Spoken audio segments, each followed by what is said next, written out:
Municipal commissioner Orangi town آغا فہد نے کہا ہے کہ گلی محلوں کی سطح پر اور شاہراہوں کی سطح پر برساتی پانی کی نکاسی کے کاموں کو ہنگامی بنیادوں پر کلیئر کیا گیا ہے۔ انہوں نے ان خیالات کا اظہار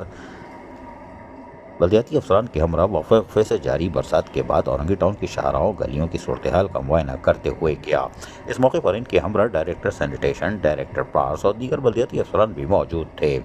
انہوں نے اس موقع پر کہا کہ ٹاؤن انتظامیہ کے بروقت اقدامات کی وجہ سے تیز برسات کے باوجود بھی اورنگی ٹاؤن کی مجموعی صورتحال بہتر ہے۔ جہاں جہاں نکاسیاب کی ضرورت تھی، فوری طور پر برساتی پانی کی ڈی واٹرنگ پمپ اور افرادی قوت کی مدد سے ان علاقوں کو کلیئر کر دیا گیا تھا، اور جن علاقوں میں مشینری نہیں پہنچ سکتی تھی وہاں افرادی قوت کے ذریعے چھوٹے بڑے نالوں اور چاکنگ پوائنٹس کی صفائی کو یقینی بنایا جا رہا ہے۔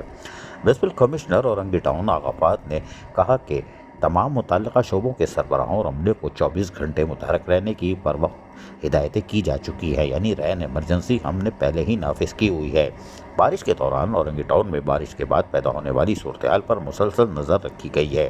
اور کسی بھی جگہ برسات کے پانی کی جمع ہونے کی موصولہ عوامی شکایت پر فوری کارروائی بھی کی جا رہی ہے۔ میونسپل کمشنر اورنگی ٹاؤن آغا فہد نے آفس میں رین ایمرجنسی سینٹر جو کہ پہلے سے فعال ہے اس کے لیے بھی عملے کو متحرک رہنے کی ہدایتیں جاری کر دی ہے، جس پر بلدیاتی افسران و عملہ 24 گھنٹے ضروری مشینریوں کے ہمراہ تعینات ہے۔